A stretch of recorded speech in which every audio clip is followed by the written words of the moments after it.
I'm Makoto from the RA, and I'm here today with Sarah and JJ from the Art Assassins, here at the Woodmill, which is an artist-run studio and gallery space, and we're going to take a look around.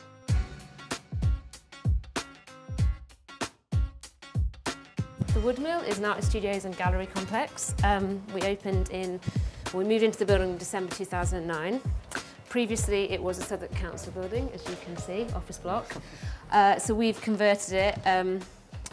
We adapted some of the walls to create gallery spaces on the ground floor. Yep.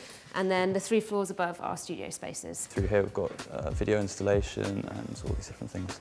Okay. So I don't know how many people have actually got in here, but it must be something like maybe 20 artists. As a group, do you feel that you identify with the Woodmill, or are you all just kind of separate people who happen to work under the same roof? I think we definitely have to identify with the Woodmill, whatever that is, in terms of the fact that we are kind of part of the exhibitions team, so we kind of helped to create what this kind of public-facing Woodmill identity is.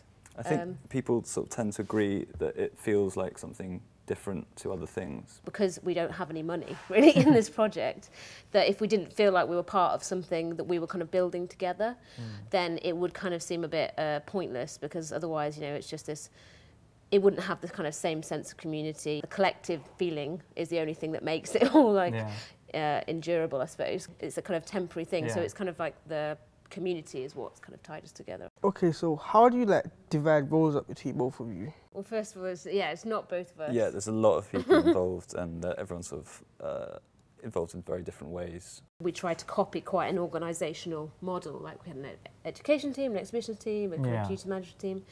And it was quite hierarchical, and that has definitely like changed as the building as we've gone on in the building. And although we all have these separate teams, they kind of reflect what we're interested in. Something that ties us all together is this interest in architecture that is not usually a space that you go to visit art shows. And we're like interested in the fact that this is an office building, and the future kind of buildings that hopefully we'll be going to will kind of try and follow that vein of having kind of interesting spaces that will not necessarily lend themselves to art shows, but we can make them lend themselves to art and can make art be seen in a different kind of light. And I think that's something that's really important to us.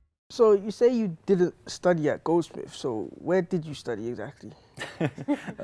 Glasgow School of Art. I'm originally from London, but I went up there, and it's got its own kind of art scene. It's a very interesting place. And we've been doing a lot kind of with artists from Glasgow. I think we found that be quite an interesting thing to be able to show artists from up there who often don't get a chance to show in London. The thing with Glasgow, which is quite interesting, is that it's a much smaller scene, so there's much more kind of opportunities to get noticed if you do manage to break through, but there's only like 3 or 4 commercial galleries, so it's kind of a completely different approach to like an art world, which has kind of been really refreshing for us to go up there. We try and go up there like at least twice a year, because I think like the art scene can get really just like insular, and everyone can think that London is kind of like where everything is at, and so we've really tried to step away from that and get people from outside coming down and vice versa, and go up there and try and do things up there as well. Could you give us some do's and don'ts for aspiring projects like these? I would definitely speak to your local council and your regeneration department, you know, in that, but be aware that it's going to be temporary. You know, don't underestimate how much these things cost, and especially with studios, you have to convert all the spaces. So you have start-up costs, you know, for something this size of, you know, tens of thousands of pounds. You have to make sure that you have the building long enough to be able to make that money back. When you graduate, I think it's important to find your own way, not to kind of copy what other people are doing and just get an expensive, boring studio and end up hiding, sort of trying to make work for months on end. You know, things aren't meant to be easy. I think that's something that's really important to kind of know, that you have to struggle for a bit to make things seem like worth it, I suppose.